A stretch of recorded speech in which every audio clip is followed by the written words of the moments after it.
ठाकुर जी की ऐसी लीला परम वृंदावन धाम में, जहां पर 84 कोस की यात्रा 23 मार्च से 29 मार्च होने वाली है। सुंदर शिव पुराण की कथा भी होगी और भगवान की उस 84 कोस का आनंद भी लिया जाएगा।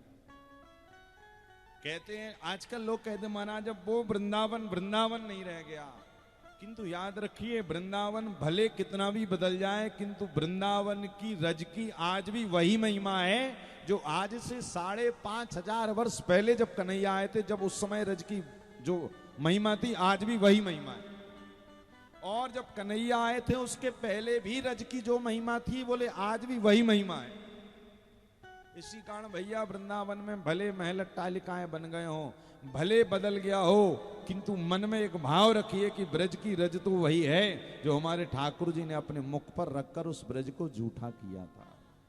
क्या तो लोग कहते अरे महाराज कैसे आए, झंझटें। अभी सुना आपने कि न मौका मिलेगा कभी झंझटों से, कुछ तो समय तो निकालो। तो भैया मैं उनसे कहना चाहता हूं जो कहते हैं महाराज झंझट है कैसे आए, तो याद रखिएगा जो झंझट 1 वर्ष के बालक को है वही झंझट 20 वर्ष के बालक को है, और वही झंझट एक 70 साल के बुजुर्ग को भी। क्या इसी कारण निवेदन, क्या आइए सुनिए भगवान की कथा। कब तक सुनिए, बोले ये कथा जीवन में कब चमत्कार करती है। देखिए मानस जी में एक बहुत अच्छी बात कही जा रही है, कथा कब कल्याण करती है, बोले जब ये कथा निरंतरता में आ जाती है तो कथा हमारा कल्याण कर देती। मानस जी में एक बहुत अच्छा गोस्वामी जी ने निवेदन किया है, किसी भी काम का फल आपको कब मिलता है, किसी भी काम का फल कब मिलता है, बोले जब उस काम में निरंतरता आ जाए। क्या भाई जैसे बालक एग्जाम देता है ना, तो एग्जाम के पहले, अब एग्जाम के दिन ही पढ़ाई करके जाएगा तो ये समझो पासिंग मार्क्स बस मिलेंगे। और हाँ मेरिट में आना है तो बोले जिस दिन से स्कूल चालू हुए उसी दिन से बस सारा वर्क कंप्लीट करना शुरू कर दो, और जब एग्जाम आएगा तो तुम्हें केवल रिवाइज करना पड़ेगा, एग्जाम देकर आओगे मेरिट में आओगे। और बोले अब जिस दिन पेपर है महाराज उसी दिन उठाया, क्या प्रश्न पढ़ा, अरे ये तो हमें याद ही नहीं है, ये तो याद ही नहीं है, होते होते जब कुछ याद नहीं रहेगा बंद करके रख दोगे, अब जो मां भगवान चाहेंगे वही होगा। सो याद रखिएगा बिना पढ़े तुम एग्जाम देने जाओगे, कितनों शंकर जी पे जल के लोटा खाली कर दोगे, कुछ होने जाने वाला नहीं है। कब होगा, भगवान भी कर्म देख रहे हैं, इसको कर्म भूमि कहा जाता है पृथ्वी को। बिना कर्म के भगवान चिड़िया को भी दाना नहीं देते, हम तो फिर भी मनुष्य हैं। क्या इसी कारण बिना कर्म को, और लगातार करिए। गोस्वामी जी लिख रहे हैं कि किसी काम में आपको सफलता तब मिलेगी जब उस काम की निरंतरता जीवन में आ जाएगी। केवल 9 दिन कथा सुनकर राघव जी नहीं मिलेंगे हो, जब जीवन में निरंतरता श्री राम का जाप करेंगे सो अपने आप जीवन के अंतिम समय पर राघव जी मिल जाएंगे। क्या केवल 9 दिन आकर गाए महाराज राम सिया राम जय जय राम, राघव जी थोड़ी कृपा करेंगे। हाँ ये समाज, ये घर, ये परिवार कब सुधरेगा, जब 9 दिन यहां सुनने के बाद 10वें दिन आप अपने पूजा घर में जाए और रामचरितमानस जी खोलकर बैठ जाइए। आप कहेंगे महाराज हम अकेले ही पढ़े, अकेले ही शुरू कर दीजिए, कोई आए ना आए। अच्छा काम व्यक्ति को हमेशा अकेले ही शुरू करना पड़ता है, पता है ना। कलयुग में अच्छे काम के लिए आपका कोई साथ नहीं देगा, और बुरा काम करो सो पीछे लाइन लगी रहेगी। जब भाई मेरे को तो पता ना, जब कोई कथा का संकल्प लेता है सो उसके सामने एक नहीं 1000 बाधाएं आती हैं। सबसे पहले तो घर वाले कहते हैं अभी नहीं बाद में सुन लेना।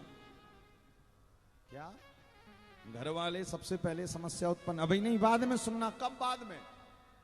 इसी कारण भैया याद रखिए अच्छा काम तो अकेले ही शुरू करना पड़ता है। बंगाल के एक श्रेष्ठ कवि हुए प्रातः स्मरणीय पूज्य श्री रविंद्रनाथ टैगोर जी, जिन्होंने एक नारा दिया। क्या नारा दिया, बोले एकला चलो। एकला चलो, एकला चलो मतलब आपके साथ कोई आवे ना आवे, अच्छा काम जब शुरू करो तो अकेला चलो, यानी अकेले उस काम की शुरुआत करो। जब अकेले शुरुआत करेंगे आप देखेंगे पूजन घर में मानस जी लेकर आप बैठे हैं, 1 महीने कोई नहीं आएगा, 1 महीने बाद आपकी आवाज सुनकर घर का कोई एक व्यक्ति आकर पीछे बैठ जाएगा, दूसरे महीने में दूसरा व्यक्ति आएगा, तीसरे में तीसरा आएगा, और देखेंगे धीरे धीरे धीरे घर के सारे लोग आधा आधा घंटे का टाइम आपके साथ मानस जी पढ़ने में लग जाएंगे। कब लगेंगे? किंतु जब कोई घर का शुरुआत करेगा तब लगेंगे।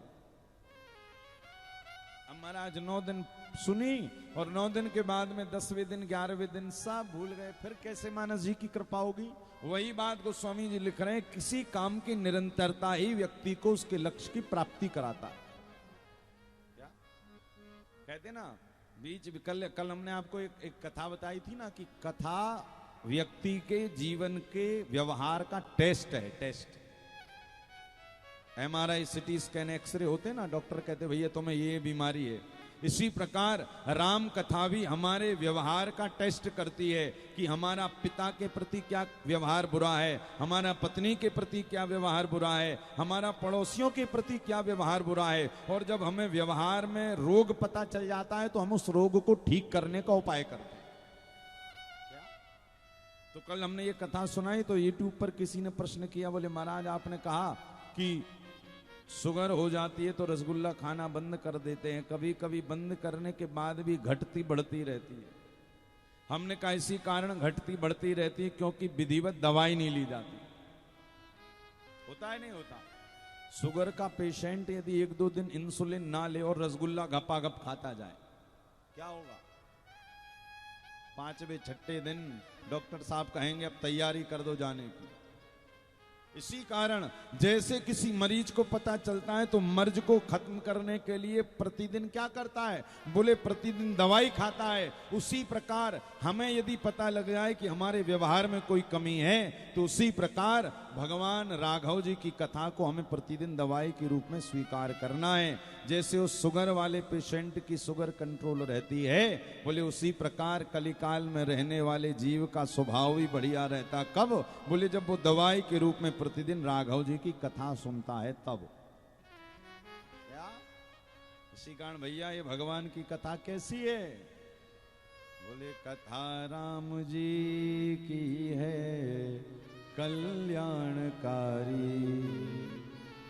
मगर ये करे असर धीरे।